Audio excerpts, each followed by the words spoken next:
Les amis, bonjour. J'espère que vous allez tous bien. Alors, comme promis, aujourd'hui, à travers cette vidéo, je vais vous présenter, vous expliquer quelques outils utilisés dans la TCP/IP qui vont nous aider à collecter des informations sur un serveur, sur des sites de périphériques qui sont sur Internet. Alors, nous allons utiliser des commandes, quelques commandes que nous allons utiliser ici. Pas trop de commandes, des petites commandes qui sont déjà à la base de récolter quelques informations sur des adresses IP ou bien des sites. Et puis, deuxièmement, on va aller dans des plateformes comme les shutdowns, on va aller dans d'autres plateformes pour approfondir encore la recherche sur les informations des équipements qu'on a besoin. Voilà, ça sera vraiment ça l'objectif de ces pratiques, de ces cours. Ça, je crois, la vidéo va nous prendre quelques minutes. Mais avant de commencer, j'aimerais que vous lisez ceci, vous tenez compte ici. La vidéo, c'est dans le but de la formation que vous avez suivie, parce que vous avez suivi les cours en introduction en cybersécurité. Alors, nous sommes là pour vous montrer, vous dire comment vous devez vous protéger. Nous ne sommes pas là pour vous montrer comment pirater les gens. Non, ça ne révèle pas notre responsabilité. Alors, nous déclinons toute responsabilité qui vise à utiliser les connaissances que nous avons apprises à des fins de piratage non éthiques. Nous, avec AIC, nous avons travaillé, AIC Group, nous avons travaillé avec vous pour le comportement éthique. Donc, vous montrer comment sur Internet, on est vulnérable et non à utiliser la vulnérabilité pour attaquer des victimes. Non, non, non, ça, c'est pas à nous. Donc, tenez compte de ce message ici. Si vous voulez pas arrêter la vidéo, ne n'usez pas notre vidéo. Voilà. Let's go. Commençons, cher ami. Alors, nous allons essayer un peu d'aller dans l'invite des commandes. L'invite des commandes qui est là. Alors, qu'est-ce que je vous avais parlé d'abord? Nous allons parler d'abord de la commande comme la commande ping. La commande ping, c'est une commande qui est très importante. Pourquoi? Parce que une fois que vous avez conçu votre réseau, vous devez tester la connectivité de votre réseau. Alors, on peut jamais déployer un réseau si vous n'avez pas encore vérifié. Donc, utiliser un réseau si le réseau, vous ne savez même pas qu'est-ce que les réseaux existent ou bien les réseaux n'existaient pas. Alors, il y a la commande qui est là, la commande ping. C'est comme ça qu'on écrit la commande. Que vous utilisez Linux, que vous utilisez Windows, la commande reste toujours la même. Alors, cette commande, ça permet à tester la connectivité. Lorsque je mets ping, deuxièmement, je peux mettre l'adresse du périphérique que je vais pinguer. Alors, vous pouvez mettre l'adresse IP ou bien vous pouvez mettre son nom de domaine. Tel que dans le cas chez nous, nous avons par exemple, je vais tester Cisco 1, 2, 3 dans www.cisco.com. Voilà. Le but, c'est de quoi? De savoir est-ce que j'ai la communication avec les serveurs Cisco. C'est vraiment très important. Alors, lorsque j'exécute, vous voyez, il y a un message qui sort. On me dit non, non, non, tout ça. Donc, quand je vois tous ces messages ici, je dois savoir que ça marche. Alors, ceux qui utilisent Windows, souvent le paquet se limite à quatre requêtes. Il se limite à 4. Mais avec Linux, ça continue. Alors, si vous voulez arrêter, vous cliquez juste CTRL Z. Voilà, j'ai arrêté le processus. Donc, cela veut dire quoi? Le PC a envoyé des échos parce que les ping utilisent les échos. Si vous voulez approfondir beaucoup plus concernant le message ICMP, parce que les ping, en fait, c'est ça le protocole ICMP, le protocole d'écho. Si vous voulez beaucoup plus entamer sur ça, je vous conseille d'aller suivre le cours de Cisne, les Cisna fournis par Cisco. Il vous parlera de tout ce qui est la pile, des protocoles utilisés dans la pile TCP/IP. Tout ça, vous allez remarquer comment fonctionne ça. Vous allez entrer vraiment en profondeur par rapport à ça. Et ce cours est proposé aussi, nous, par Cisco, par IC Group. Vous allez voir, vous pouvez avoir des contacts pour être enregistré dans la plateforme de Cisco pour suivre ces cours. Alors, remarquons, nous avons pingé ici, on nous dit que la requête est aboutie, donc il y a communication entre nous et les serveurs Cisco. Alors, si je regarde le ping, il m'a donné aussi l'adresse que je vois ici. Ça, c'est l'adresse des serveurs Cisco. C'est l'adresse de ces www.cisco.com. Donc, le ping, beaucoup de gens ne savent pas encore ce que le ping donne.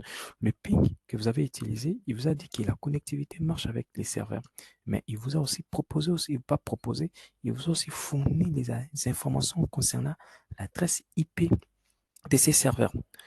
Alors, il y a un autre outil encore qu'on appelle le NS Lookup. Le NS Lookup, c'est quoi? Remarquons, je vous ai dit, pour pinguer, nous utilisons les adresses IP ou bien le nom de domaine. En fait, il y a une différence entre nom de domaine et adresse IP. Ça fait la même chose, il n'y a pas vraiment une différence. Mais le problème, c'est quoi? Le PC dans le réseau se localise entre et via des adresses IP. Parce que les adresses IP nous permettent de localiser les PC pour envoyer même l'identification aussi. Mais nous, en étant humain, nous avons du mal à retenir les adresses IP. Voilà pourquoi il y a eu un protocole qu'on appelle le DNS qui existe pour faire quoi? Pour noter les adresses IP au nom de domaine.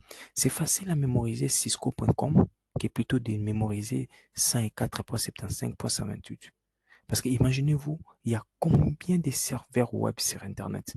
Alors, si il faut mémoriser tous ces serveurs web par leurs adresses IP, ça sera vraiment compliqué par rapport à nous les emails.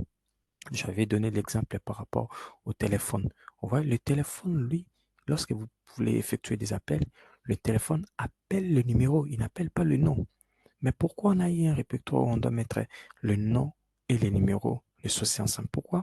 Le nom va servir juste à nous les humains à identifier la personne avec qui on veut appeler. Mais en réalité, le téléphone n'appelle pas le nom, il appelle le numéro. Parce que si vous commettez mal le numéro, vous allez tomber sur une autre personne. Mais vous pouvez écrire mal son nom, tant que le numéro est toujours intact, vous serez toujours à cette personne-là. Donc, c'est vraiment ça, c'est les DNS maintenant, c'est DNS-là maintenant qui fait les mappages. Alors voilà pourquoi lorsqu'on va dans les sites web, on met toujours le nom de domaine. Retenez, c'est le protocole DNS qui le fait. Alors, je vais utiliser cet outil NS Lookup qui va m'aider à me donner les informations IP concernant ces serveurs cisco.com. Alors, je mets Enter. Vous voyez, qu'est-ce qu'il me donne? Il me donne des informations. Les informations qu'il me donne, il me dit, tout ça, ce sont des informations d'enregistrement que Cisco a effectué avec tout ça. Mais ce qui nous intéresse beaucoup plus, moi, je veux voir l'adresse IP. Vous voyez l'adresse IP qui est là? C'est 5475.192.165. Alors, c'est ça l'adresse qui est là. Donc, c'est la même adresse. Alors, le NS Lookup, il entre encore en profondeur. Il vous donne une adresse IPv4. Il vient encore vous donner une autre adresse IPv6. Alors, IPv6, c'est la version 6. Vous attendez parler d'IPv6, c'est la version 6. Si vous voulez entrer en profondeur, comment calculer, savoir le sort d'adresse IPv6, toujours, je vous conseille d'aller suivre la certification des CCNA. Donc, c'est vraiment ça. On va essayer d'utiliser on va essayer utiliser un autre serveur sur Internet. Je peux prendre par exemple NS. Je prends le NS Lookup. Pardon, sorry, NS Lookup. Je mets quoi? Je prends même Facebook. Facebook. Je prends facebook.com. Alors, voilà. J'ai des adresses des serveurs Facebook qui sont là. J'ai l'adresse qui est là, son adresse des serveurs. Les adresses qui sont là. J'ai son adresse IP qui est là. L'adresse IP qui est là. Et puis ça c'est l'adresse IPv6. Ce sont les serveurs. Donc, si vous pouvez aller dans le serveur Cisco, Facebook, vous pouvez passer par cette adresse ici. Alors, il y a beaucoup d'exemples que vous allez utiliser. Alors, je peux essayer de pinguer ces serveurs ici, cette adresse ici. Je vais essayer de pinguer cette adresse. Voilà. Je viens ici. Je ping. Voilà. OK. Je communication toujours avec les serveurs Facebook. Alors, troisième commande, il y a encore une autre commande qui marche de pair, qui marche ensemble, donc qui utilise le même protocole que le ICMP. C'est la commande tracer ou bien traceroute. Pour ceux qui utilisent Windows, ils vont utiliser tracer. Mais pour ceux qui utilisent Mac, Linux ou bien des systèmes réseau Cisco, vous pouvez utiliser traceroute. Traceroute nous sert à quoi? Nous donne la possibilité d'identifier, de savoir l'itinéraire. Par quel moyen tu as atteint la destination. Alors, ce sont des commandes de dépannage très importantes vraiment. Pourquoi? Je peux avoir un problème avec le destinataire, le PC, les serveurs auxquels je vais communiquer. Alors, ce problème-là, peut-être, c'est entre moi et le provider, ou bien entre mon réseau de sortie et un autre réseau, un autre réseau. Parce que pour atteindre les destinataires, vous pouvez passer soit par quatre réseaux, 5, 6, 7, 8, ça dépend de la distance à laquelle vous y êtes. Alors, peut-être entre les quatrième et les cinquième sauts, c'est là qu'il y a un problème. Alors, si vous mettez le ping ne va pas relever ça. Le ping va dire que tu n'as pas de connexion avec les serveurs destinataires. Alors, l'itinéraire, la trace route, la commande trace route, il peut te dire que non, tu n'as pas de communication avec la destination, mais regarde, à partir d'ici jusqu'ici, tu as connexion, à partir d'ici jusqu'ici, tu as connexion, à partir d'ici jusque-là, tu as connexion, mais entre quatrième et cinquième saut, il n'y a pas connexion. Il s'arrête par là. Donc, il vous donne déjà l'itinéraire. Alors, on va essayer d'utiliser cette commande traceroute, toujours Cisco, w.cisco.com. Paf, il me donne l'itinéraire. Vous voyez, il me dit d'ailleurs, il y a 11 sauts que je suis passé. Il me dit d'abord, j'ai quitté mon gateway, ma connexion locale avec l'adresse IP qui est ici. Ne vous en faites pas, mon adresse, ça sera facilement changé. Alors, je prends ici, il me dit, vous avez quitté. Il y a le Huawei, modem Wi-Fi, Huawei qui m'a donné cette adresse ici, donc qui a cette adresse comme passerelle.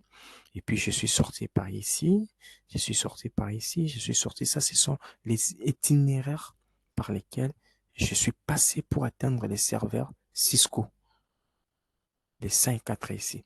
Donc, ce sont les itinéraires que je suis passé pour atteindre ce serveur. Voilà, c'était ça le commande. Vous pouvez utiliser la commande traceroute avec beaucoup d'outils. Je mets traceroute www.facebook. Bon, Facebook, on n'a pas cette autorisation-là. Donc, vous pouvez essayer pour faire selon vous, mais à titre éducatif. C'est pas pour faire autre chose. Voilà, les amis, ça c'était une partie. On va continuer. Je mets une pause ou on va continuer à notre deuxième partie.